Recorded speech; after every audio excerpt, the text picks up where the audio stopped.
You can't make stuff like this Incredible. up. And the Donald Duck, the duck following Donald Trump around, may be a violation of election law, federal law. John Hilgenrath. So we have 2 weeks to go before the election. I know you're suspicious of these polls, but they do show Mr. Trump behind in many of the polls. What's the message in the last 2 weeks to try to give him that final bump, that final burst as you hit the home stretch? Yes, that's a great question, and thank you for that. It's you know, Donald Trump's ground game has always been his strength and his power. He's very physically fit. He's bright as can be, and he's a tireless worker. So he's in North Carolina, and then 2 hours later he's in Newtown, Pennsylvania. I used to live close to Newtown, and then he's all over the place, and that's the ground game.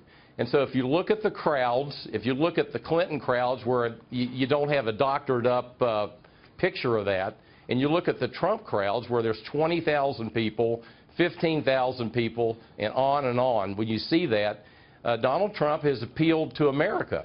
And the mainstream media can't do anything about that. I'll just add, though, it's not just rallies. I mean, you got to go further than rallies. Ground game in politics is putting people in vans and driving them to the polls. And the question remains whether the Trump campaign has people on the ground to do that very thing, because the Democrats surely do. Well, so let's ask. I think the Democrats do have more of that. I'm sorry? Sorry. Go ahead, John. Do you have those people on the ground? Are you ready to run that game? Well, I'm involved with the Trump Leadership Council, and that's 70 approximate very senior men and women around the country.